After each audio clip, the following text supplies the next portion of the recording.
All right.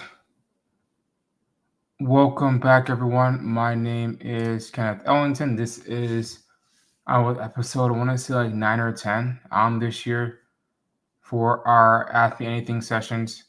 So if you guys have any questions at all, please let me know. And if you guys want to subscribe, like, comment, or follow, I think, this is LinkedIn, you can do that as well. And I'm assuming everyone can hear me this time. I know we had some audio issues last time as well. I'm gonna pray to God y'all can actually hear me. If not, please do let me know. And then welcome, Sophie. Sophie, I'm gonna guess you can hear me as well. I can hear you perfectly fine. Okay. So everyone, this is Sophie. She is my cyber program manager for my staffing side for my Ellington Solutions business for consulting. So she's going to be my co-host for today. So our main topic for today is we're going to be covering some different topics, specifically on how to leverage LinkedIn. Again, because I keep seeing issues from candidates, so I want to make sure we actually land that home. And Sophie's going to cover some of the things she looks for in resumes and then in LinkedIn profiles when she's looking for more senior level candidates. So without further ado, we will go. Again, if you guys have questions, just drop them inside the actual chat, either on YouTube or on LinkedIn. Could be streamed both spots. If you guys have any questions at all about that, just let us know. But the first thing I'm going to cover is I'm going to go over how to actually leverage the LinkedIn platform to get what you want, right? So most people that reach out towards me want a job, some type of position, right? So we'll cover that.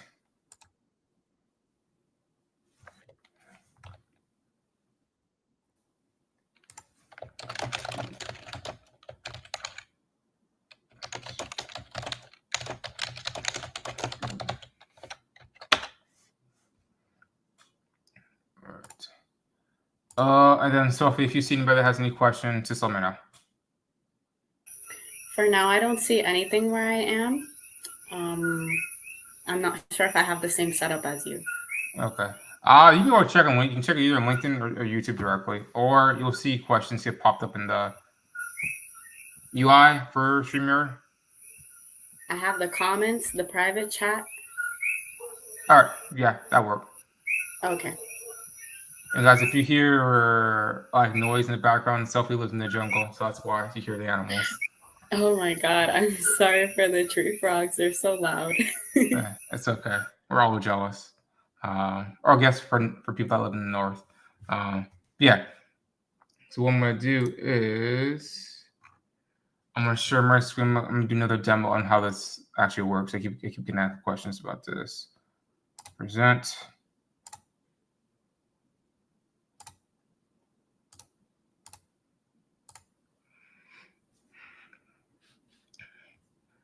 So again, this is what I went over with my students as well this past week. There's a couple methods. Let's say you're a candidate and you want to find out what role companies are hiring for, or even better, excuse me, you're trying to land a role at some type of company, but you're confused on how to actually to connect with different people from that firm or reach out towards them. Right? Sorry, I ate, so I'm gassy. Don't judge me. So let's say, I don't know, let's see a company. How about let's do Palo Alto, all right? So let's say you want to work at Palo Alto, for example. Go to LinkedIn, type in Palo Alto. I have LinkedIn Premium, so my experience may be better than yours. Just keep that in mind. But let's say you work at Palo Alto. The first thing you should do, right, is check your connections list, right? See who you actually have access to, right? And then I'll directly reach out towards them if you have a good relationship with them. So you're able to actually develop those connections, right? That's probably the first step that I would tell you to do, right? That's the easiest one you can do. You check to see people who you actually know, right? which is one of the things I tell people is to build relationships when you don't need something, right? It's better to ask for help, or I'd say better to look for a job when you already have one, right? A second thing is to also develop those relationships over time, because it's very awkward if I've never talked with you, then you ask me for a job, right? Very uncomfortable. So constantly developing those relationships is extremely important. So you can go through the list, see who you actually know, see who you might want to reach out to. Let's say, for sakes of this actual demo, you know nobody at Palo Alto, 0 people. So what you can do is go back, type in Palo Alto, review page, go towards people, and now you can filter down by location, by school, right? Your goal is to create some common interests that you're able to use to actually develop those relationships with them, right? So in this case, you might want to use your location. All right, so let's go with where they live. Let's say Dallas, Fort Worth, which is where I live. Now I have 906, right? So now I can narrow down the people that are actually inside of my area for like Texas, right? I can also do by school. Oh. So let's do where to study at. South Florida. USF, go Bulls, so where I went to. Now I have 3 people, right? So if I wanted to, I could directly reach out towards these people because they live in the same area as me or same city, and we go to the same school, right? They can leverage my 2 connections.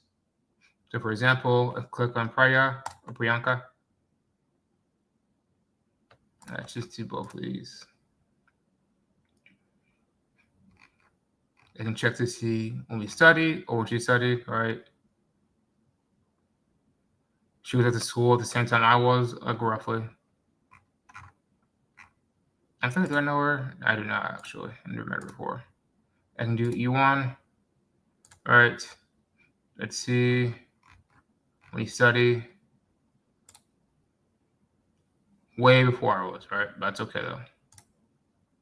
So I can do something like this. Connect.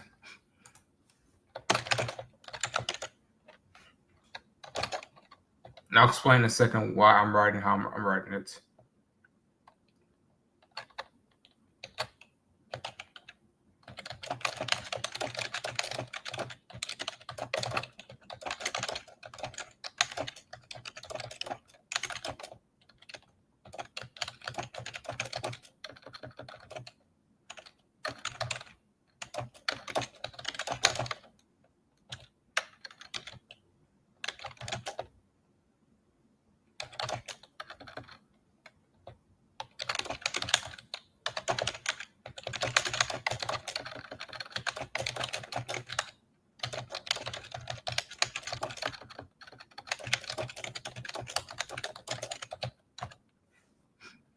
All right, let's break down what I did, right?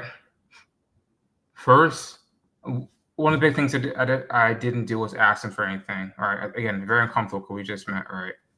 I leveraged 2 different things. Again, one, our same location. Then one, we went towards the same school, right? Again, I'm putting them first and I'm putting my needs first, right? Again, lead with providing value to somebody, right? That's a big thing. And then I'm going to hit send. So a couple of things. Let me duplicate this.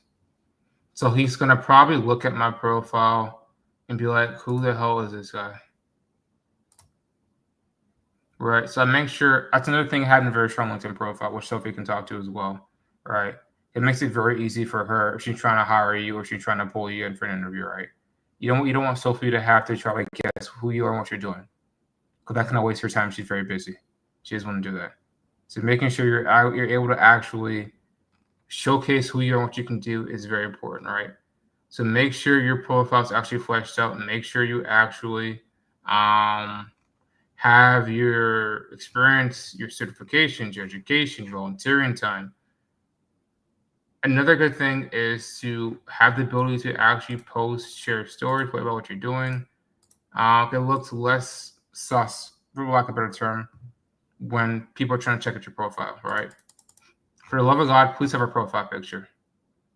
You just look very suspicious if you don't. So we're gonna wait on that. Okay, let's see here. So that's Palo Alto. Let's do another company. Oh, you're killing me. Oh, let's do.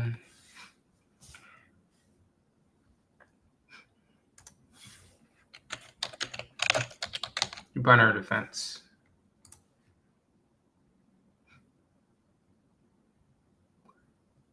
Let's click on it. Let's see. Let me pause. Are there any questions? No questions.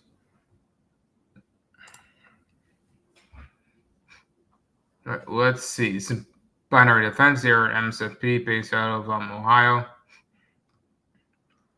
Let's go to people. Let's see if they have anybody in Dallas, right? They may not. Oh, my bad. Let's see. Let's do Dallas. It may not. Oh, they have 8 people.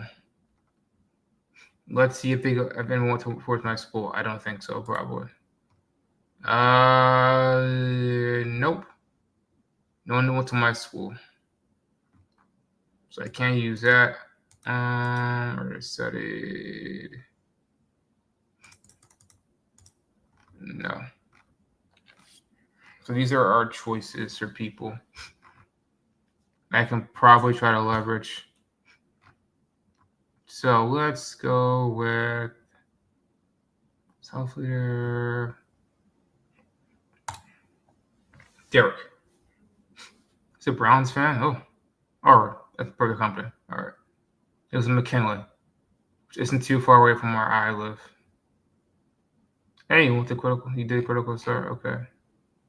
Okay. So this is gonna be a little bit harder, right? Because I don't have as much on. I don't have as much information to go on, right? But I can still try this, right? Again, worst thing they're going to tell you is no, right? So you might as well try.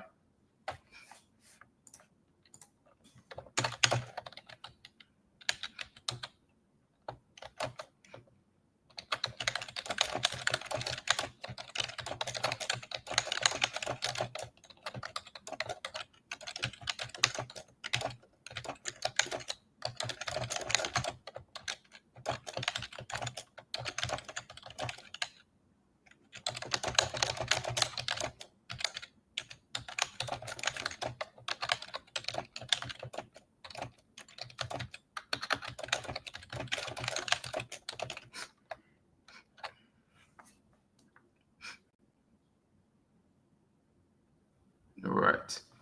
So what I did was, I know my city very well. So what I did was, I mentioned about him being a sales engineer, and I also leveraged the fact that Frisco is like a really nice city, and DFW. So I leveraged that fact as well. And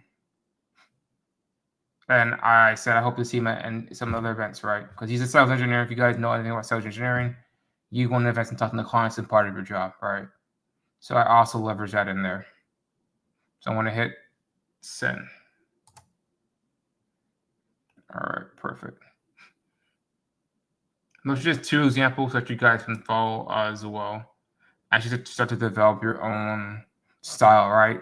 Again, try to find some type of commonality between whoever you're reaching out to make it as natural as possible. That will save you a lot of time and effort with that. So that's an example of it. So next up, we're going to, oh, we do have questions from LinkedIn user. Do you have to have premium LinkedIn to do that? No, you don't. This should be for the free version of LinkedIn. So if you correct me if I'm wrong, but with just with LinkedIn Premium, you get the option to do larger messages and just more people to send out to. But the core functionality should still be the same.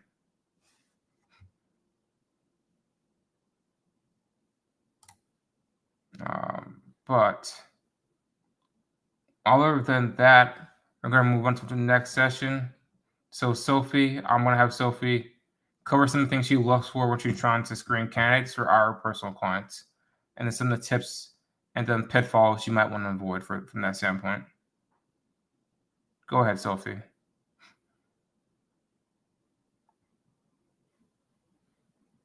Oh, Sophie, I think you're talking on mute. Yeah, I was on mute. I wanted to highlight that having what you're currently doing on LinkedIn is super important, because that's almost always how I recognize a candidate that I found if I'm looking for them on LinkedIn and I didn't have their profile prior. So that, first of all, should be one of the main highlights, since, the current information is really important, and it should be on par with your resume, because that's how I recognize people. So that was a good point to make there.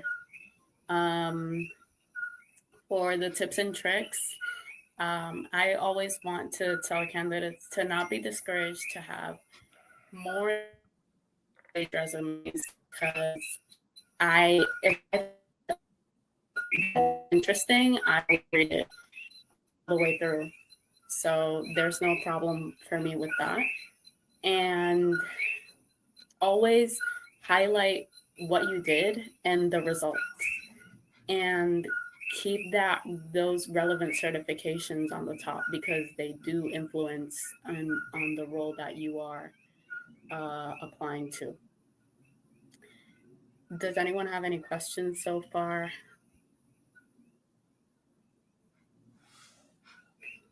No, let's see. I don't think we have any questions.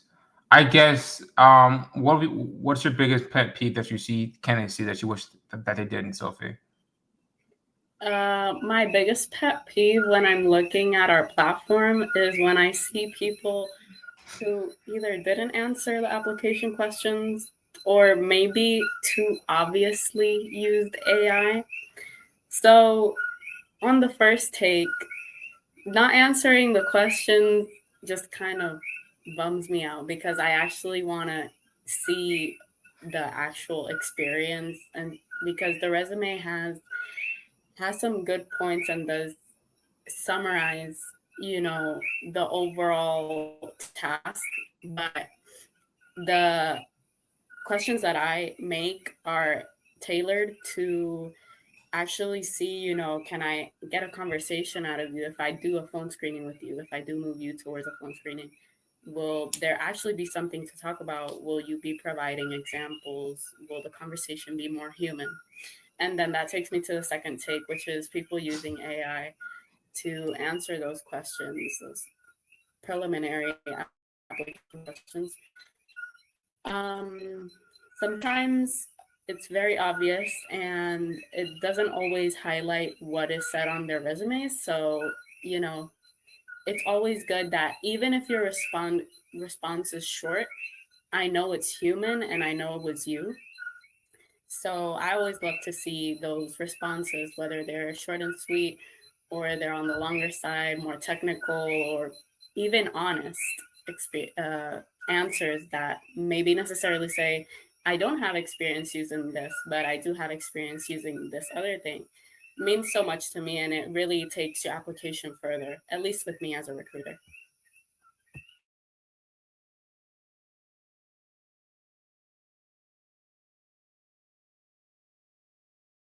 Kenneth, you're muted.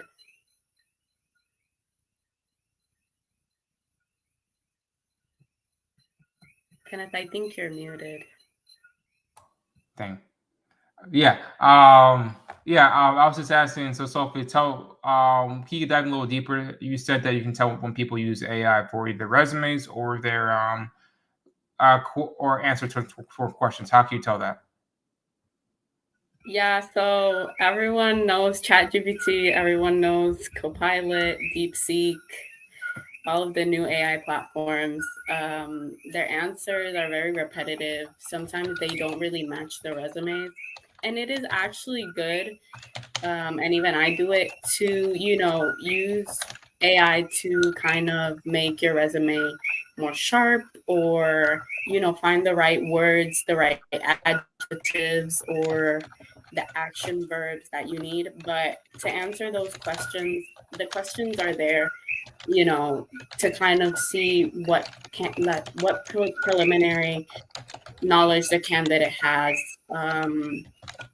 and how I can take them towards the position more than, seeing more of the same thing or saying something that's not exactly right, and so to say. So I always like to see more human responses, and then on the resume, it doesn't necessarily matter if I see, you sharpen it up with AI, because today we all are using AI and it is a really good tool. You just have to use it in like moderation and kind of know when and when not to. Gotcha. Okay, that definitely makes a lot of sense, right? So just because clip on first on what you said, just be careful when you're using AI. Make sure you actually interject your own thoughts and languages inside of it, because if not, you just copy and paste it directly. It's very obvious to tell that a robot wrote this or a machine learning algorithm did it, right? Which will not look the best in front of our clients, right? So just make sure you put in a little effort, right? It's the biggest thing Sophie's trying to tell you guys.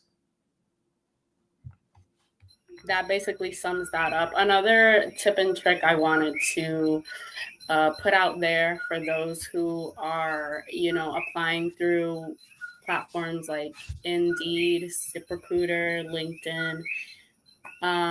Usually those platforms, or at least the platform that we're using, does with AI.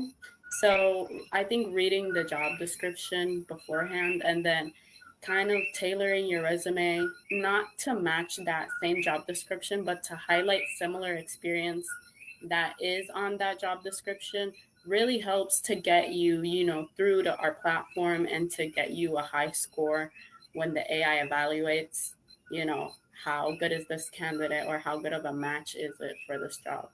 And that really helps as well. I feel like that's a really good tip and trick that maybe not all people know. But don't just send in your resume and, not tailor it.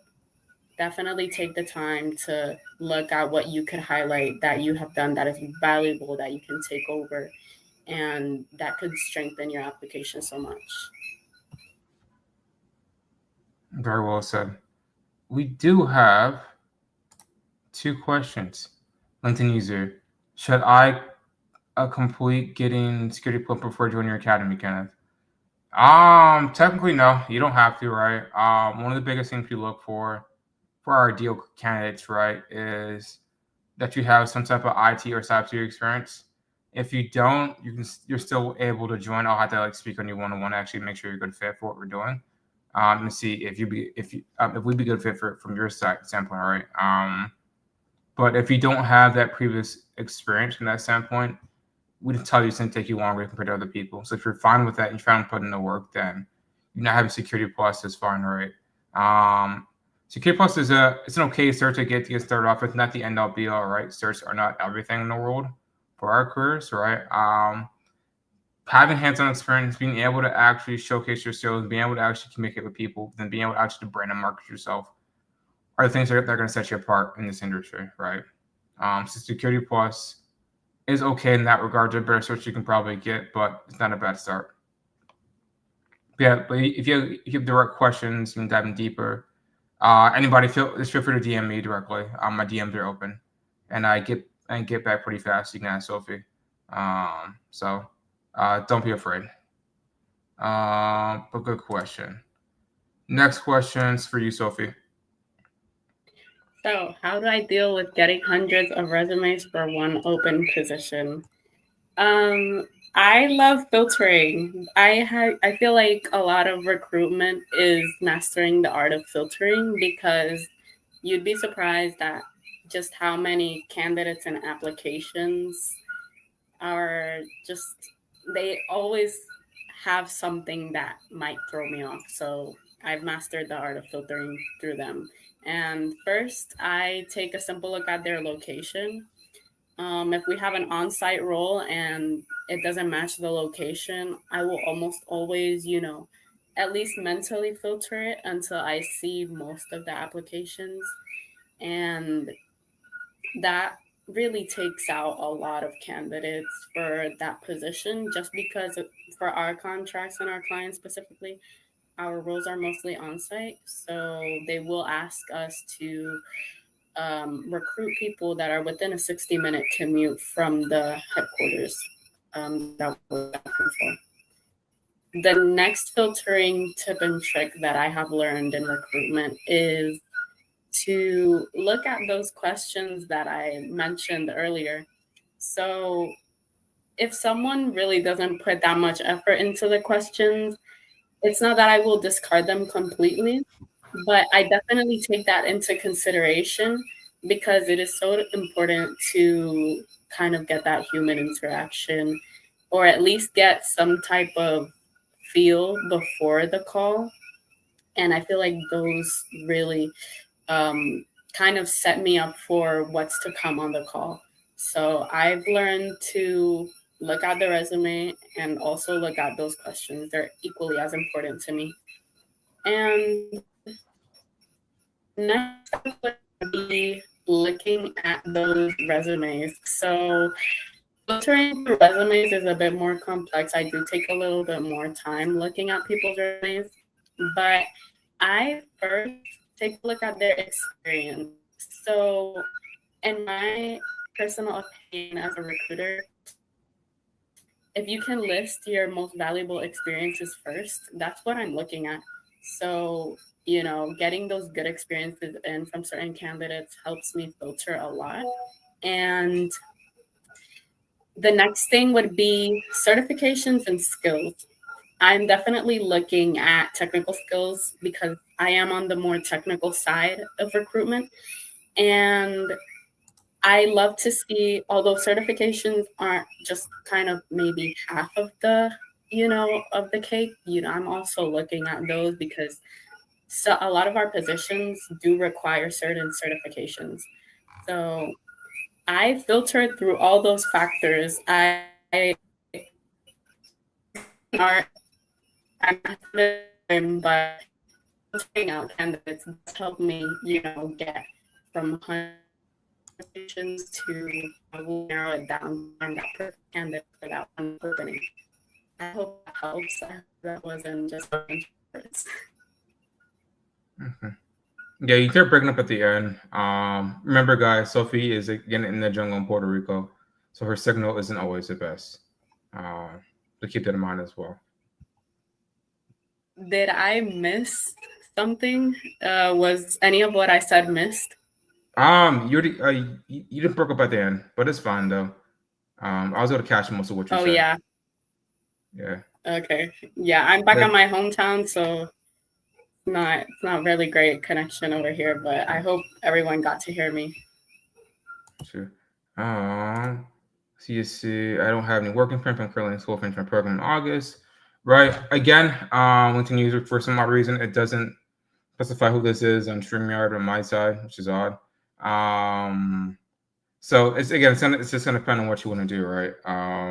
From like a time, financial commitment, investment commitment, mental capacity commitment, right? If you want to join a program either before or after, right? It's literally just gonna depend on you, right?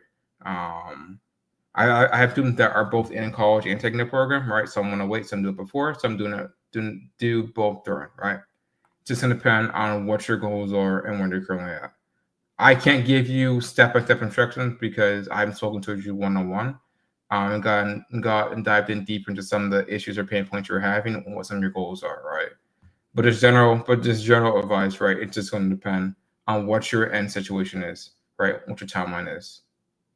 So again, if anyone has any pertinent questions that I can't answer here, again, you can book a call with me, or you can directly DM me on LinkedIn as well, or YouTube, and we can talk some more. So yeah, don't be afraid, guys. I've got another question for you, Sophie. I was reading that one, and it drew my attention. I do when I see a gap, I try to put myself in the most human position as possible. And especially today that our job market has been very crazy. Us that we do more government contracting, we don't really understand the layoffs that have been going on. So every time I see, it does take me aback, but I also think and I put myself more on, on the candidate's place. But I know that that is not always the case. And I think that what you mentioned in it looks like Sophie dropped. Again, her signal more than likely. So I'll let her finish that question, but I'll give my input. Oh, I see she's back. Sophie, are you back? I think I lost you guys for a second. Is everything? Yeah, everything's still I'd good. like to get that question again. Yeah, go ahead. Okay, that's good because I lost all my other questions that were here. I wanted to highlight where I left off was that you should definitely take the time to showcase what you have been doing in the moment, because it does mitigate the feeling of that gap being more open, or just like taking recruiters aback. So a recommendation that I always give, especially since I'm still a student, is that I love highlighting projects. Any current projects that you're doing, whether it's just a lab environment you have at home, or something you did in class, or a lab class that you have that you really enjoy a lot. Highlight those things on your resume because you'd be surprised at how important it is. And highlight any technical skills that you get from it, because a lot of times classes are theoretical, or at least that's how they're perceived. So highlighting those projects and those technical skills that you do get from these experiences in your classes and training are key to, closing that gap that you had, or anything else that you might think is keeping you from getting to that position.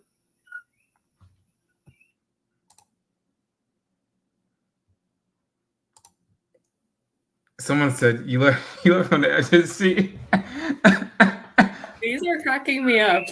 I apologize. Yeah, it's okay. It happens. But yeah, if you have any other questions at all, just let us know. Continue to drop them in the chat. This is really awesome. This is what I like to see. Again, this time is for you guys. So any pertinent questions about how to use LinkedIn, what do hiring managers look for, right? Some of the cool things you can do with LinkedIn, how to change jobs, or how to do your technical skills, and more about like what we do and how we help out with this. Just let us know. We do stuff like this every week for our students, right? So it's just part of the process. So you want more stuff like this, maybe potentially join the program. If you have questions about that, again, just let us know. So I'm going to share my screen again. Sophie, you sent an ad? Yeah, I wanted to say that I can't see the username. It says LinkedIn user for me on my end, but definitely I encourage you to connect with me. My LinkedIn username is really long, but I don't know if I can drop it You can. somewhere here. Yeah, you can post a comment and drop it there. It says I have to connect my YouTube, which I already tried, so it didn't let me. But definitely encourage you guys to connect with me. If you can drop it somewhere in the comments, Kenneth, or somewhere on the screen, that would be good. Oh yeah, your LinkedIn name is very can, long actually. yeah, we can continue the conversation and anything else. So that would be great. That's Sophie's LinkedIn profile, guys. All right, so let me share my screen. Let's see. Share screen.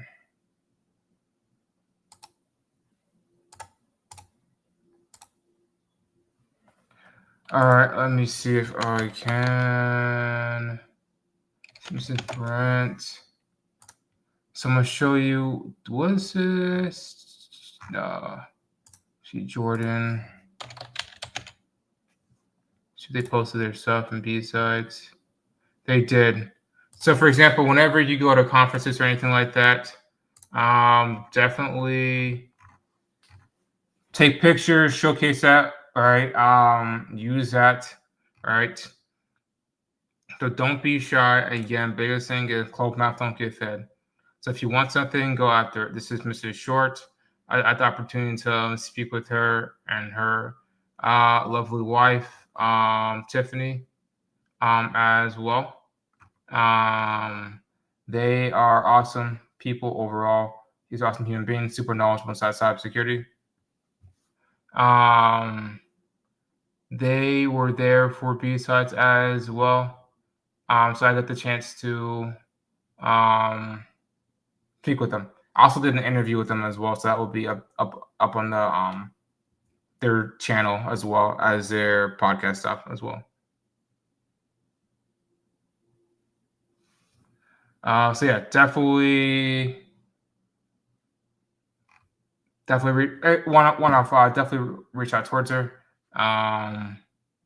Especially for Jordan and Tiffany, their show is awesome. Again, she's one of our judges for our capstones as well, so you get direct access towards her for being part of the program, which is another cool benefit. But anyways, the entire point of this is what I'm trying to say is, if you go to a conference, you do an event, talk about it, share it, go over it, right? That is very, very important, right? I'm going to do the same thing, all right? So definitely do that, right? And then another note: go to our conferences and talk to people, right? Go to different meetups in your local city, right? Especially for people that live in like larger metro areas, like New York City, DC, right? The DMV area, right? You guys don't have enough internet to meet people.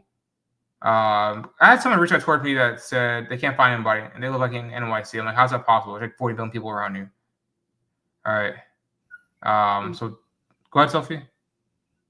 Yeah, I wanted to share my experience. So I just came back to Puerto Rico from the DMV area. I was living in the heart of DC, and most of my connections are from the DMV area at the moment. So definitely encourage you guys that if you have the opportunity to go to a big metro area like DC, New York, or I'm not familiar with Texas, but Dallas, Fort Worth, or anywhere else. Yeah, there's Houston, there's Austin. They're big tech San hubs. Francisco. Yeah. And Seattle. I'm that's definitely where a lot of my connections came from. So definitely get some networking in, invite people to coffee, talk with people that you might think that you don't have anything in common in. I found myself thriving in an environment that I really didn't think I was.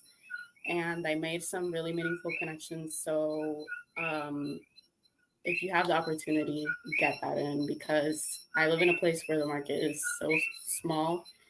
So getting all of that, if you're from a small town, is especially important. Yes, I would highly suggest that. So again, show and showcase your stories, right? Don't be shy. Put yourself out there. That's probably the big piece of advice I can give you. if you want to try to level yourself up. There are questions. I don't know if you're getting those. Oh, there are. Let me start sharing my screen. Let's see. It's probably for you, Sophie. Let me get that in.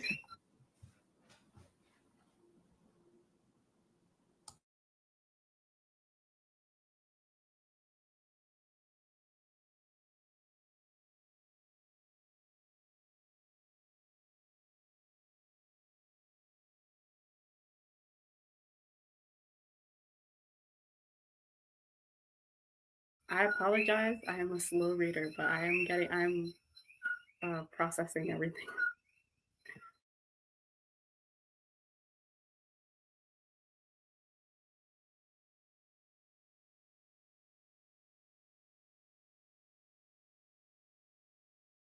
I think this might be an incomplete question because I think more of a statement. More of a statement. I don't know what. Oh, yeah. But I think everything that you're doing is definitely what the normal person would recommend, or the recruiter, because that is basically kind of what I debunked on a previous question. Definitely tailoring your resume to the job posting, not so much as to make up things, but to take those experiences that are more relevant and highlight them is super important in getting past that threshold between the big list of applicants and that one applicant that really catches the attention. So I think that you're doing it great so far.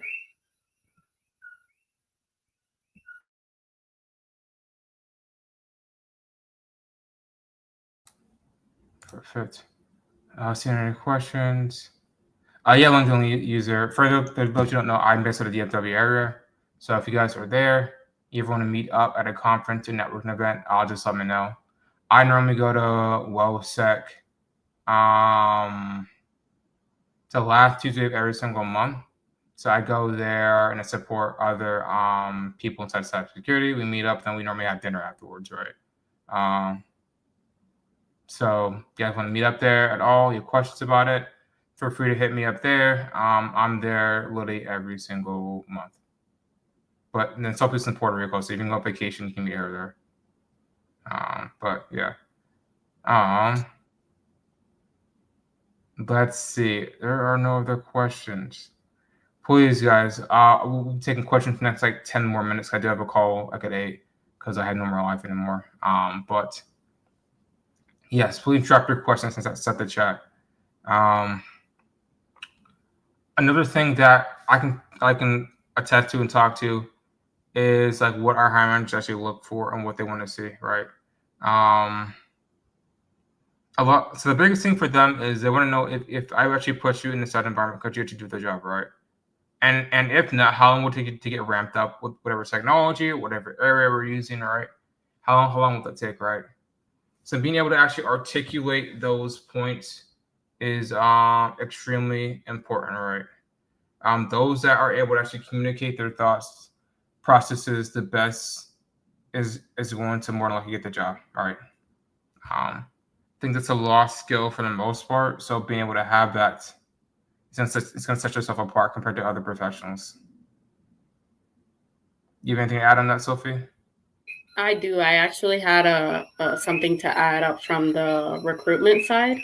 So I do also do the preliminary phone screenings for candidates before submitting them to our client.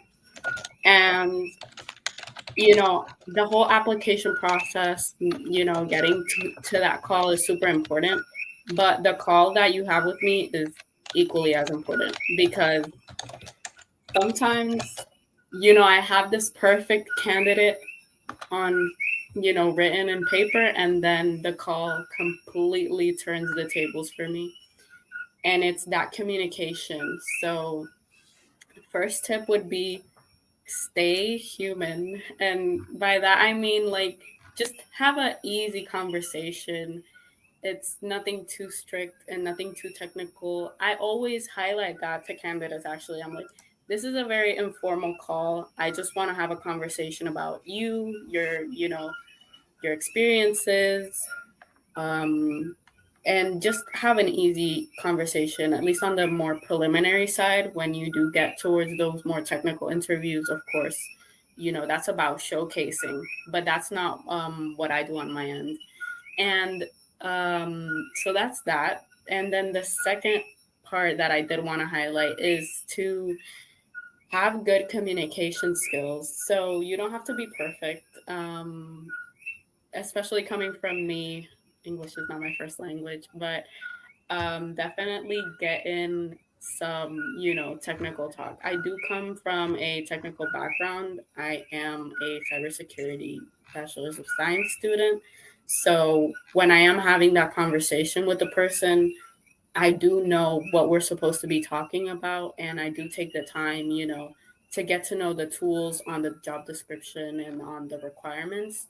So, if you're going to have a conversation about a technical tool, make sure to showcase what you have done with it, what you know about it, and to truly know it.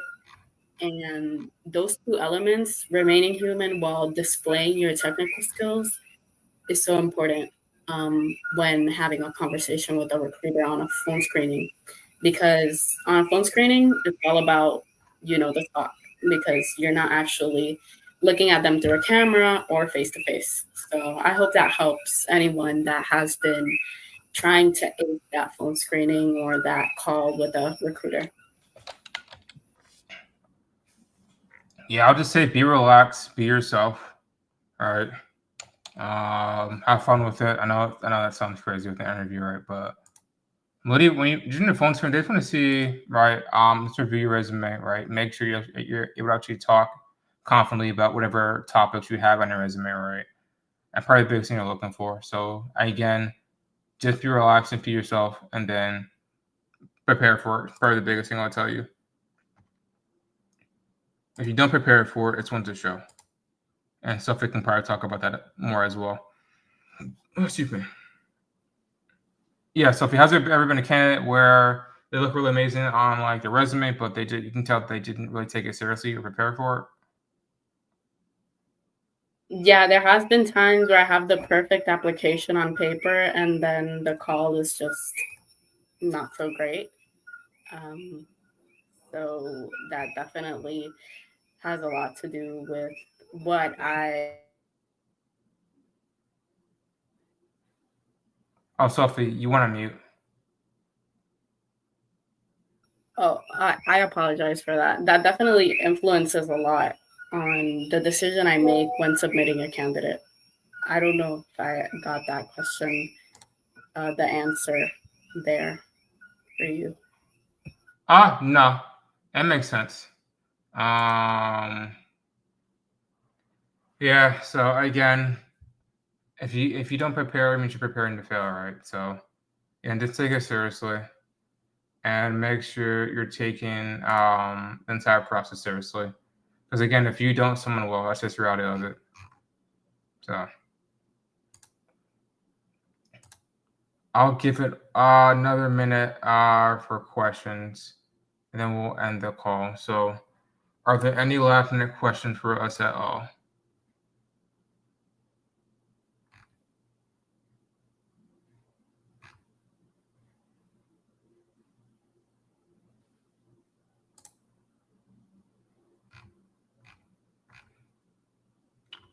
Last chance for this week.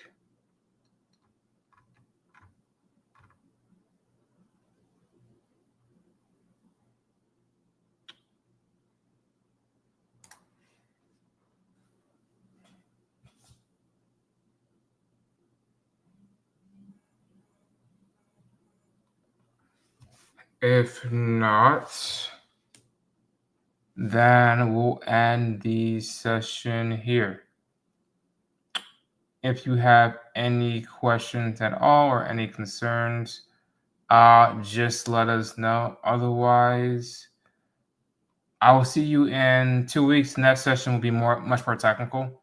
That one I'll probably cover how to use Sentinel or something like that.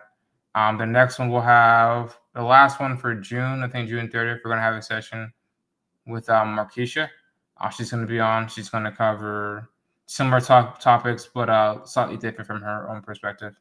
So if you guys have questions about that at all, just let us know. Again, reach out to me, Sophie, in DMs, email, on our site. If you have questions about what we do, who we are, don't be shy. Don't be afraid. We are here to help you out.